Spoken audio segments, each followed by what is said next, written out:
It happened on a day I still struggle to name. Not because I don't remember it, but because giving it a name gives it weight. And that day already carries more weight than most people can imagine. The worst day of my life didn't arrive with chaos. It arrived quietly, disguised as a normal morning. The sun came up. My phone alarm went off. I made coffee I didn't drink. Somewhere between tying my shoes and checking the time, my world split into before and after. The call came while I was standing in my kitchen. No warning. No preparation. Just a voice on the other end saying my name slowly, carefully, the way people do when they're about to say something that can't be taken back. By the time I hung up, my hands were shaking. Not dramatically, subtly. The kind of shaking that happens when your body understands danger before your mind does. I needed my family. Not advice. Not money. Not favors. I needed presence. Someone to stand next to me and say, "You're not doing this alone." I called my parents first. It rang longer than usual. When my mother answered, her voice sounded busy, distracted, like my interruption was inconvenient. I explained what had happened. I didn't dramatize it. I didn't exaggerate. I just told the truth. There was a pause. Then she sighed. "Why does this always happen to you?" she asked. That question didn't hurt because it was cruel. It hurt because it was familiar. I told her I needed help, just for a day. Someone to sit with me. Someone to handle things I couldn't think straight enough to manage. She told me she couldn't. No emergency. No reason I couldn't understand. Just plans. Priorities. The kind people never cancel because they assume someone else will pick up the pieces. I called my father next. He listened quietly, then said, "You're strong. You'll figure it out." I asked him if he could come anyway. He said no. One by one, I reached out to the people who had always called themselves my support system. Each conversation followed the same pattern: concern without commitment, sympathy without action. By the last call, my voice had gone flat. Not because I didn't care, but because I had learned what caring alone sounds like. When I finally stopped calling, the silence was louder than any refusal. I sat down and stared at the wall, trying to understand how a family can exist so completely. Until you actually need them. That day stretched longer than it should have. Every hour felt exposed. Every decision felt heavier because there was no one to share it with. I handled things mechanically, moving forward because stopping wasn't an option. I didn't cry. I didn't break down. I simply did what needed to be done, the way you do when no one is coming. That night, alone in a room that felt too quiet, I realized something that would change everything. They didn't leave because they couldn't help. They left because they didn't have to. And once I understood that, something inside me shifted, not into anger, but into clarity. The kind that settles deep and doesn't go away. I didn't know it then, but that day was the beginning of a separation that had nothing to do with distance. It was the day I stopped expecting people to show up, and started preparing for what would happen when they needed me instead. The days after that felt unreal, like I was moving through someone else's life with my name attached to it. I handled everything alone. Paperwork, calls, decisions that normally come with a second voice in the room. I slept when my body forced me to and stayed awake when my mind wouldn't let go. Every few hours, my phone buzzed, not with support, but with silence dressed up as concern. Short messages. Delayed replies. Thinking of you. Nothing that required them to actually show up. I stopped answering. Not out of spite. Out of necessity. I couldn't afford distractions. I couldn't afford hope that would collapse again. That week taught me something brutal. When people are used to you being strong, they confuse strength with self-sufficiency. They assume you don't need them because you've never made them stay. So I stopped making space.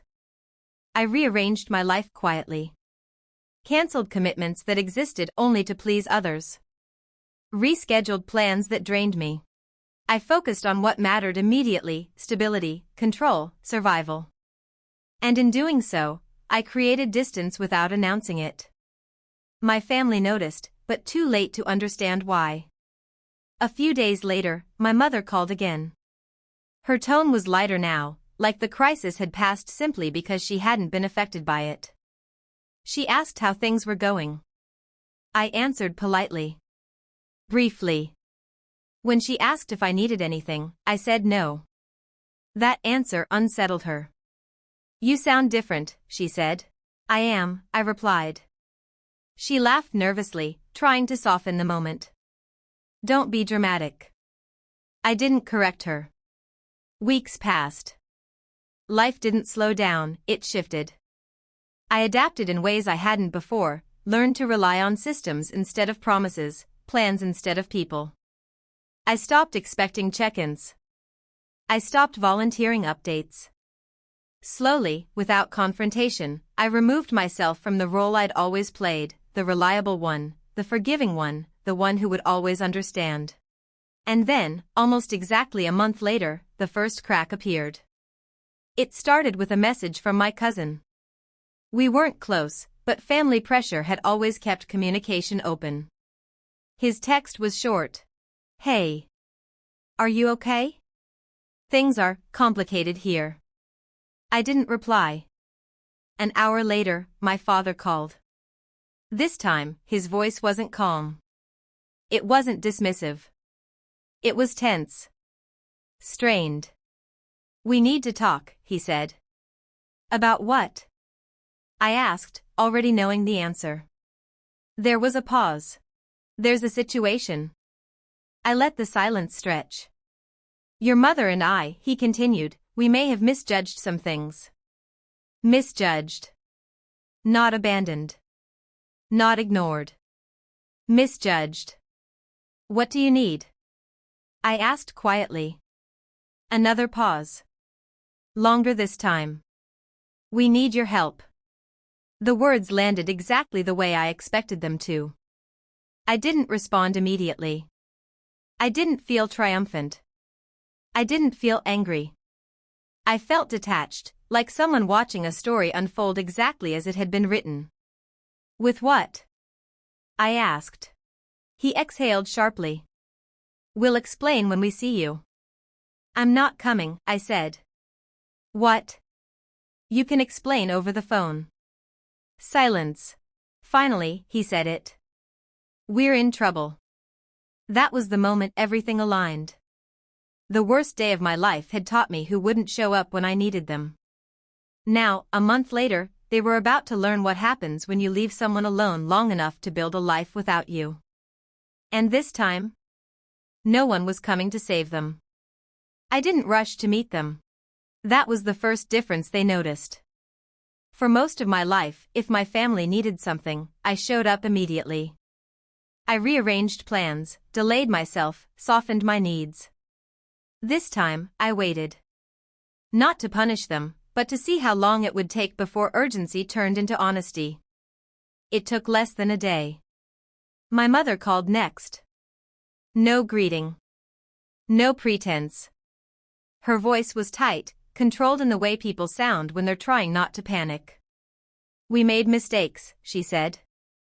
I didn't answer. We didn't realize how serious things were, she continued. You know how overwhelming life can get. I thought about the worst day of my life. The silence. The empty room. The way I had carried everything alone while they were busy elsewhere. I do, I said calmly. She hesitated. We need your help. There it was. Clear. Direct. No dressing it up. What kind of help? I asked. A breath. Then the truth started leaking out in pieces. Financial pressure. Commitments they couldn't meet. Decisions made with the assumption that someone else, me, would quietly fix things the way I always had.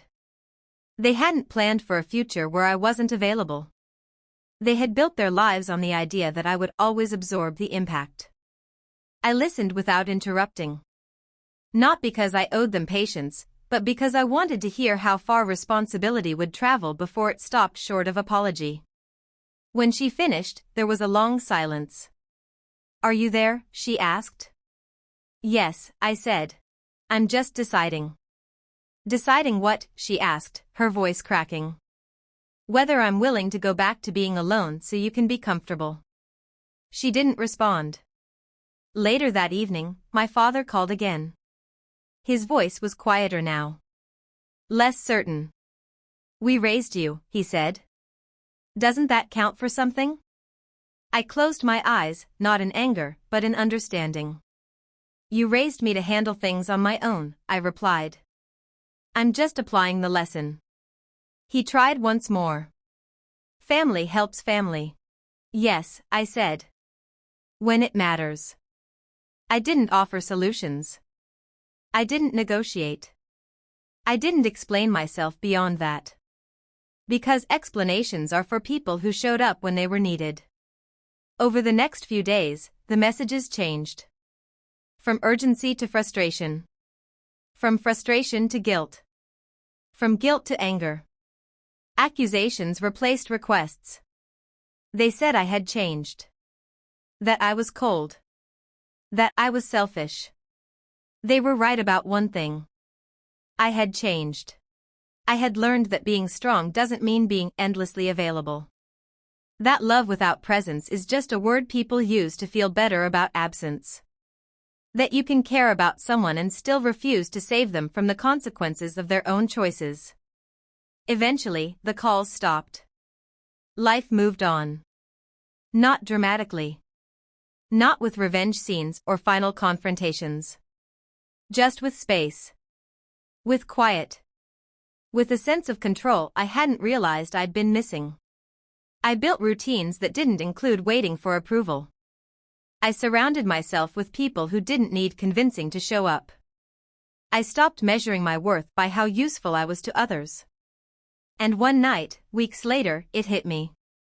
The worst day of my life didn't break me. It revealed me. It showed me who I could rely on, and who only valued me when I was convenient. It forced me to become someone who didn't disappear when left alone. A month after they abandoned me, they needed me to survive. And for the first time in my life, I understood something clearly and without regret. Walking away wasn't cruelty. It was self-respect.